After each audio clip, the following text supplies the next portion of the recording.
Welcome to the Slop Farm. Enjoy the video. You start with admin access because modifying startup background requires system permissions. Once signed in, press Win+I or click Start and type settings to open it quickly.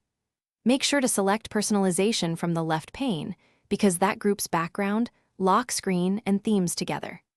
Next, click Background to view available images and the option to change startup and login visuals. Do this now so you can proceed directly to the image selection and registry or policy steps that follow. Once in background, pick picture or slideshow depending on whether you want a fixed image or rotating images. Click Browse to add your chosen file. Make sure you select a high-resolution image, ideally 1920x 1080 or larger, and set the fit option so it scales correctly without stretching. Then, open Lock Screen Settings and enable Show Lock Screen Background Picture on the sign-in screen so the startup background matches. This ensures consistency between lock, sign-in, and desktop visuals. To finish, sign out or restart the PC to confirm the startup and sign-in backgrounds updated.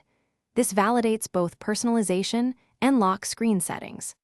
If the image does not appear, check for group policy restrictions, gpedit, MSC, or registry values under HKLM/software/Microsoft/Windows/personalization that can override your choice, and make sure you have admin rights. Also verify Windows is updated.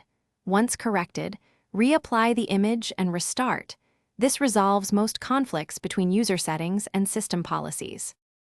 Thanks for watching. Consider subscribing if we helped you today.